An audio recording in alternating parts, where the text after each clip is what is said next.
Éxodo 17, verso 11 dice de la manera siguiente: y sucedía que cuando alzaba Moisés su mano, Israel prevalecía, mas cuando él bajaba su mano, prevalecía Amalek.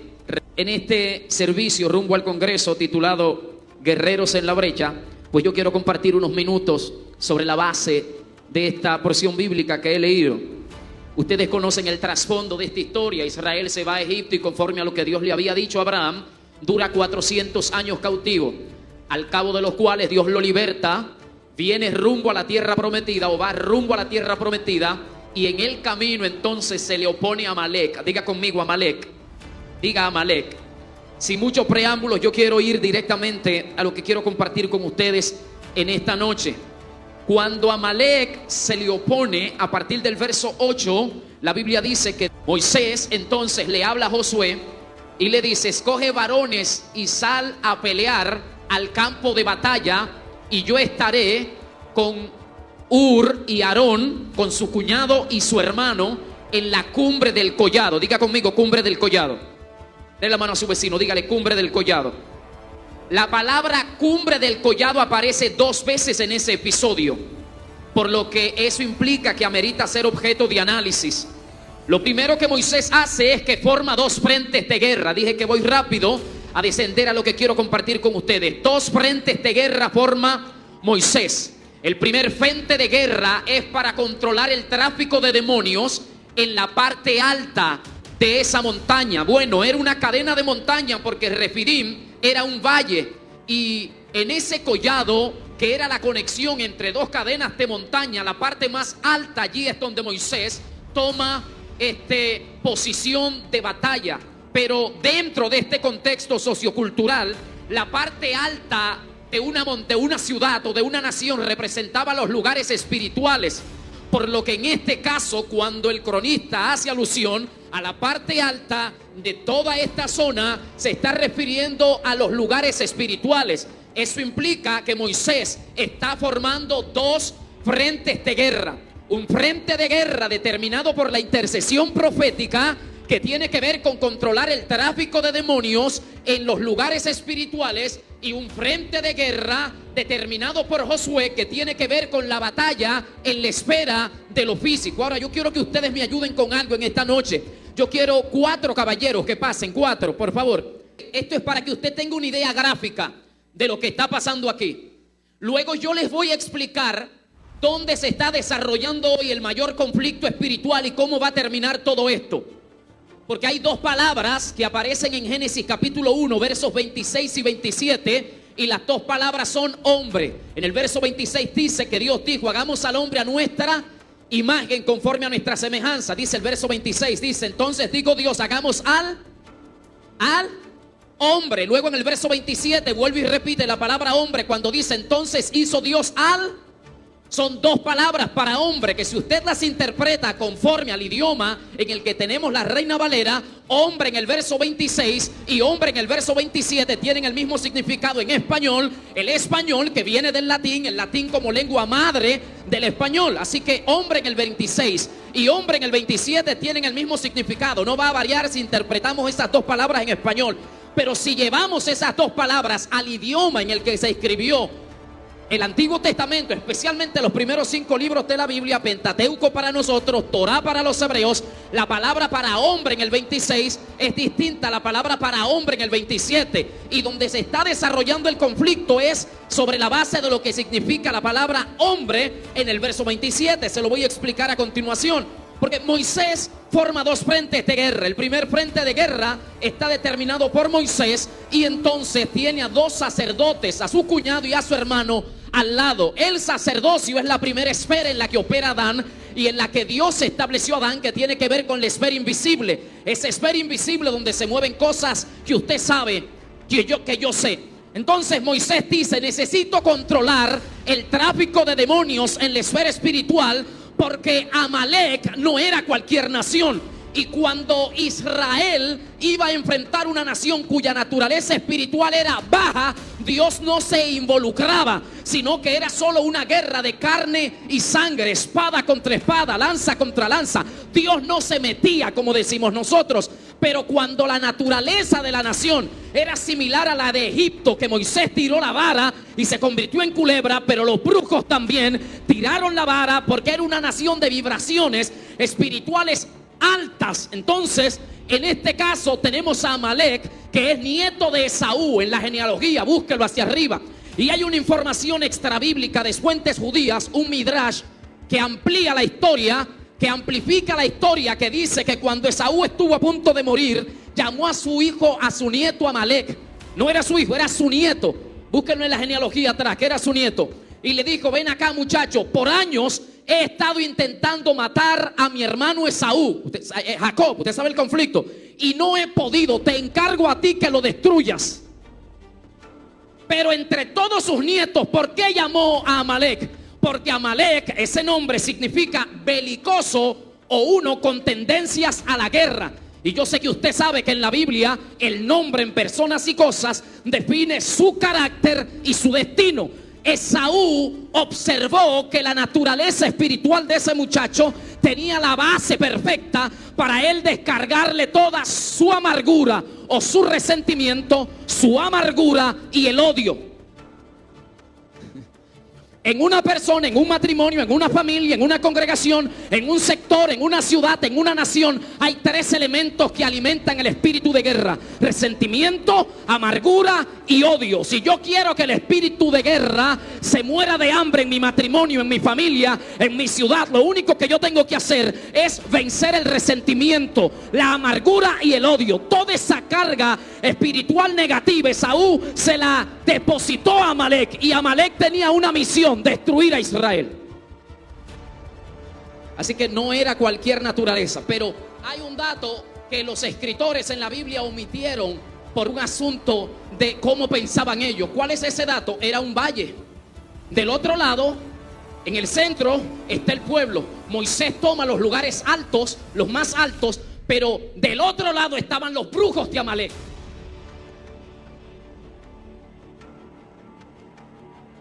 Lo que pasa es que se omitió. Los brujos de Amalek estaban del otro lado, porque cuando Israel viene rompiendo, que había vencido la potencia de aquel momento, entonces Agag, el rey de Amalek, fue delante del máximo sacerdote y le dijo: ven acá, por ahí vienen los hebreos. Y el sacerdote le dijo: sus dioses, en plural, así como ellos creían, era un solo. Era el único Dios verdadero, pero para ellos eran muchos. Y él le dice: sus dioses son más fuertes que los egipcios. Imagínate que los de nosotros vencieron al becerro, vencieron a la serpiente protectora, vencieron a 10 dioses egipcios con 10 plagas. Imagínate a nosotros. Y le tira los huesos a ver lo que pasa. Y los huesos pronosticaron destrucción en contra de Israel. Formaron un ejército de hombres con lanzas y espadas para el campo de batalla, para la guerra de carne y sangre, pero formaron un ejército superior de sacerdotes que estaban en los lugares altos. Entonces, aquí tenemos dos ejércitos, el de Amalek y el de Israel. ¿Dónde? En el campo de batalla, en el centro. Refidín era un valle, pero en los lugares altos tenemos a Moisés y tenemos a dos sacerdotes levantando la mano. Pueden levantarle la mano para que la gráfica llegue. En los lugares altos, Moisés estaba bendiciendo al pueblo, declarando palabras proféticas, intercediendo, declarando que se iba a cumplir lo que Dios había dicho. Pero del otro lado estaban los brujos de Amalek, maldiciendo al pueblo. Ahora, escuche bien esto, porque estos dos frentes de guerra es lo que necesitamos hoy en la iglesia. Por un lado tenemos la dimensión de los intercesores, y por otro lado tenemos la dimensión de la gente preparada en todo allá abajo. Viene la era evangelística más grande y el movimiento apostólico más grande. Esto va a terminar como comenzó. ¿Qué implica eso? Que la unción del cuerpo de Cristo se va a desatar. O sea, está la unción del evangelista, está la unción del profeta, pero la unción del cuerpo de Cristo se va a desatar. Eso implica que la esfera de Josué, lo que representa la esfera de Josué, es a los arquitectos cristianos, a los médicos cristianos, a los abogados cristianos, a los ingenieros cristianos, a las enfermeras cristianas, a los empresarios cristianos. Todo aquel que se prepara en esta realidad para pelear en todas las esferas está representando la dimensión de ¿quién? De Josué. Ahora bien, El verso que leímos ahí, ese es el nudo de esa historia, donde se concentra toda la fuerza de ese episodio. Porque dice, y cuando Moisés bajaba la mano, el pueblo perdía. Cuando él la subía, ganaba. La pregunta sería, si Josué estaba tan preparado para la guerra, porque ¿quién preparó a Josué? Moisés. El generalísimo Josué lo preparó Moisés. Moisés, dice Lucas, Hechos 7:22, hablando de la defensa de Esteban, que Moisés fue preparado en toda la sabiduría de los egipcios, incluye ciencia militar. El tipo estaba preparado, le transmitió conocimiento a Josué, teórico y práctico, lo preparó. El tipo estaba preparado. Sin embargo, no fue esa preparación la que determinó si la guerra se ganaba o no a favor de Israel. Eso es lo que dice el verso 11. ¿Por qué? Porque era una nación de naturaleza espiritual demasiado elevada.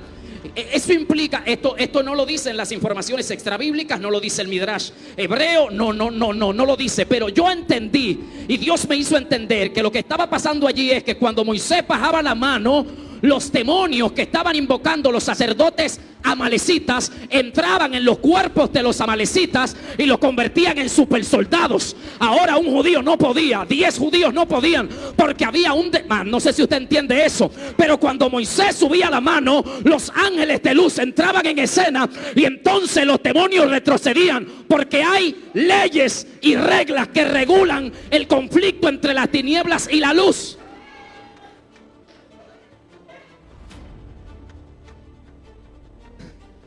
¿Por qué? Porque nada puede operar en esta realidad a menos que el hombre le dé entrada. Ni siquiera Dios se puede mover en esta realidad si el hombre no le dé entrada. Ay, serio, pero ¿cómo es? Sí, porque cuando Él creó al hombre, le dio autoridad delegada. ¿Cómo? Delegada. Dios permanece con la autoridad soberana, pero el hombre tiene la delegada. Y cuando Dios delega autoridad, no relega autoridad. Por eso es que cuando entró al huerto a ver cómo estaba todo, los nombres de los animales, dice, Dios trajo los animales a Adán para que él viese cómo los había de llamar. Porque Dios se estaba sujetando a lo que había dicho en Génesis 1:28, cuando le dijo gobierna. Porque Él es el primero que se sujeta a lo que Él establece. Es decir, por eso es que Jesús viene y le dice a Juan, bautízame. Y Juan le dice, mira, pero yo no soy digno ni siquiera de desatar las correas de tu sandalia. Tú eres el Mesías, el verbo hecho carne, tú eres Dios manifestado en esta dimensión. Y Él le dice, deja ya, porque es necesario que cumplamos toda ley. En otras palabras, es verdad, yo soy más grande que tú, pero como fui quien te estableció y profetizó o habló de ti, yo soy el primero que se somete. Por eso es que un avivamiento no llega a menos que el hombre abra su cabeza para Dios entrar. Por eso es que hay tantos bloqueos, sectores, congregaciones, ciudades enteras. ¿Ven? Entonces ese proceso, de hecho, los ángeles, si tú quieres, te pueden obedecer a ti. Dale la mano a tu vecino. Pregúntale. Dale la pregunta conmigo. ¿Quieres saber? Pregúntale. ¿Cómo activar que los ángeles te obedezcan? ¿Usted sabe lo que es eso? Que un ángel me obedezca. Porque un salmo dice, alaben a Jehová vosotros sus ángeles que ejecutáis sus palabras según la voz de su decreto. Implica que cuando yo tomo un decreto de Dios relacionado con la razón por la que Él me llamó, y ese decreto está relacionado con lo que yo estoy haciendo en Higüey, en Jesucristo, Rey de la familia Higüey, nuestra congregación, y en la ciudad, cada vez que yo camino, si yo le pido a los ángeles asignados para ese propósito en Higüey, los ángeles tienen que obedecer. No me están obedeciendo a mí, están obedeciendo a lo que Dios dijo. Mi hermano es militar de los que fue a Irak, de los que fueron a Irak. Y un día veníamos del sur en el vehículo. Y cuando veníamos del sur en el vehículo, mi hermano es oficial del ejército, extremadamente preparado. Y escuche esto. A un cabo, cuando él bajó el cristal, le dijo, dígame, señor. Y yo, no fanfarroneó nada. Y cuando salimos, yo le digo, brother, pero ¿y por qué tú le dijiste señor? Y él me dijo, no, yo no le dije señor a él. Y yo, ¿y a quién? Y me dijo, lo que pasa es que él está ahí porque el jefe de él, de este batallón, lo tiene ahí. Pero el jefe está ahí porque la comandancia general lo tiene ahí. Y la comandancia general El jefe de todo este asunto es el presidente. Yo le dije, señor, al presidente fue. Oiga cómo los forma. Es decir, que si un ángel, oye, por eso hay ángeles que te llaman consiervo, es decir, un siervo juntamente con. Usted se imagina que usted entre en la esfera en la que usted entiende para qué ese ángel está ahí, y ustedes se pongan de acuerdo con los ángeles para ejecutar los milagros, las provisiones, todo lo que tiene que pasar. Oiga qué nivel. Usted sabe para qué usted está ahí, y usted sabe para qué esos ángeles están ahí, y usted se pone de acuerdo con los ángeles para que eso es lo que está pasando ahí. Entonces, en torno a esto se va a desarrollar la guerra que viene. Pero sobre la base de qué, con esto quiero concluir. Señores, esto es simple, mire. De cara a la salvación, hasta una persona que no sabe leer sabe lo que tiene que hacer. Y hasta los inconversos saben. Confiesa a Cristo con tu boca y cree en tu corazón que Dios le levantó entre los muertos y serás salvo. A partir de ahí tienes que vivir conforme a lo que las Sagradas Escrituras dicen. Y si pecas, abogados tenemos para con Dios a Jesucristo el justo. Es simple, hasta una persona que no sabe leer. Ahora, de cara a algunos asuntos, hay cosas que no están claras aquí, ¿sí? Cuando nosotros hablamos de hebreo antiguo, no nos estamos refiriendo al documento principal, porque no existe, ¿sí? No existe. Pero sí tenemos a nuestra disposición el idioma original en el que se escribieron ciertas cosas. Entonces, por eso les decía al principio que en el verso 26 y 27 aparece la palabra hombre. 26 y 27. Y quiero que sepan que en el 27 se repite 2 veces la palabra de hombre en hebreo. Es decir que en el 26, 27 aparece la palabra hombre 3 veces. 3 palabras en hebreo distintas. La primera palabra del 26 es la palabra Adam, cuyo significado es raza humana. Viene de Adamá, que es terráqueo, o sea, raza humana. Ese es el hombre natural. ¿El hombre qué? ¿El hombre qué? Natural, del que habla Pablo, porque el hombre natural no entiende las cosas del espíritu, etcétera. Ese hombre no es malo, eso es cuerpo y sangre. La segunda palabra para hombre que se usó ahí no es la palabra Adam, está en el verso 27, es la palabra Zahar con Z. Y Zahar significa el que guarda una información. Lo tengo aquí. Ok. Y creó Dios al hombre. Esa palabra para hombre en hebreo, que se usó ahí en el hebreo bíblico, es la palabra Zahar, y significa el que guarda una memoria o el que guarda una información. Memoria o el que guarda una información. Oiga bien esto. Eso implica que Dios sabía que en los sistemas, distintos sistemas del cuerpo humano, iba a establecer las redes neuronales allí, que son pequeñas unidades de memoria con la capacidad para almacenar información simple. Es decir, que para el pensamiento hebreo y para Dios, cada ser humano es como una memoria USB capaz de guardar la información.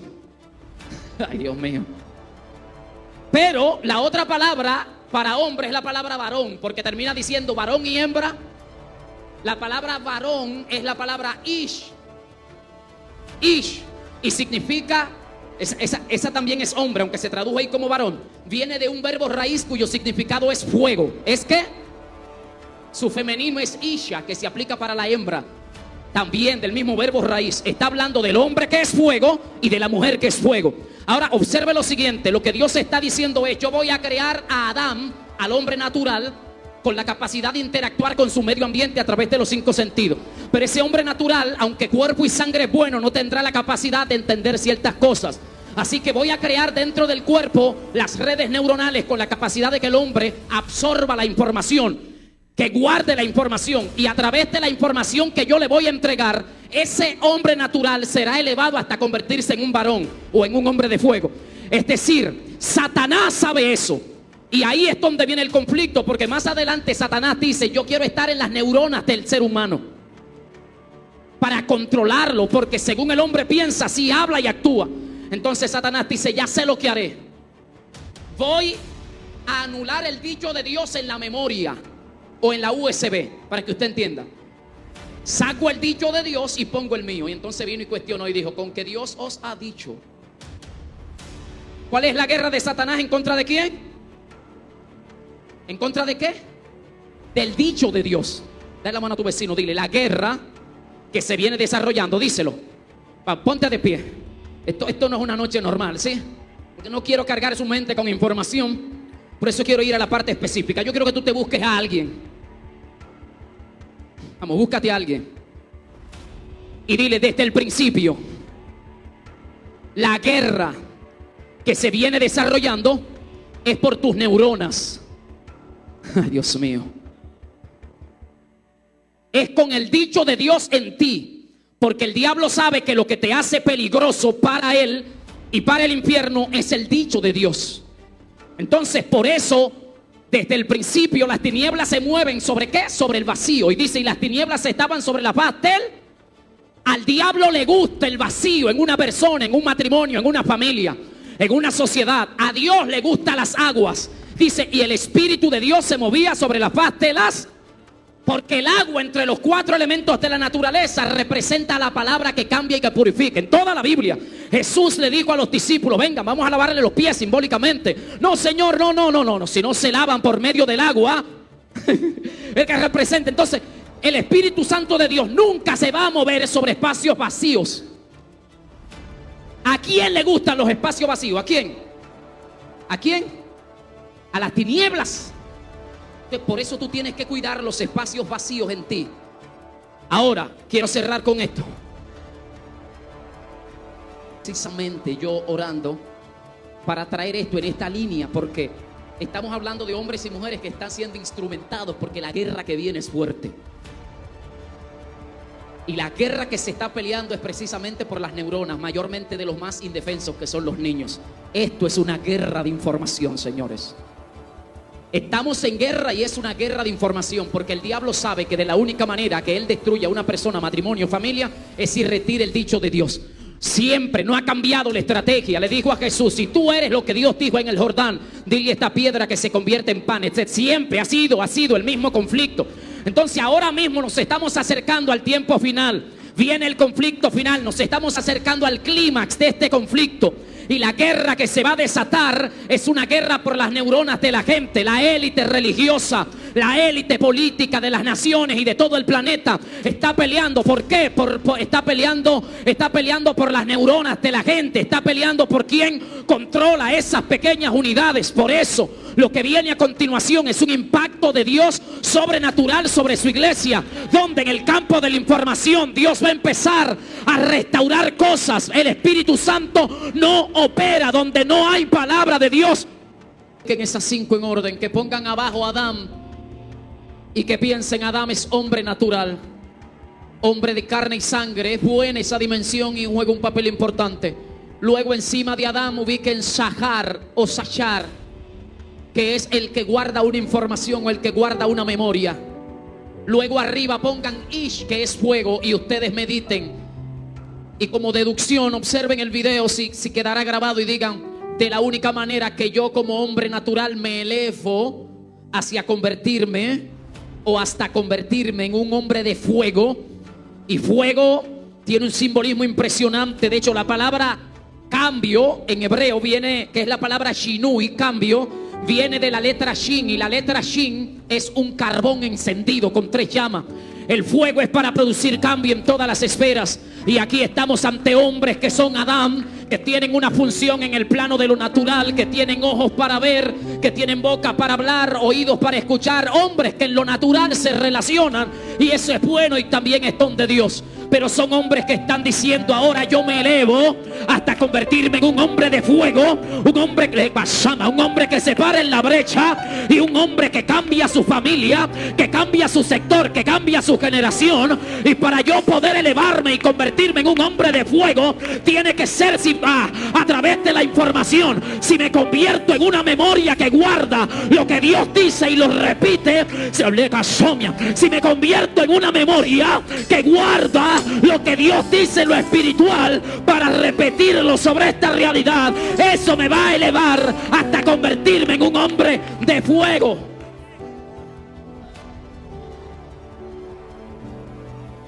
Ahora los hombres levantan las manos hacia Bancola, hacia La Romana, hacia el este y hacia toda República Dominicana.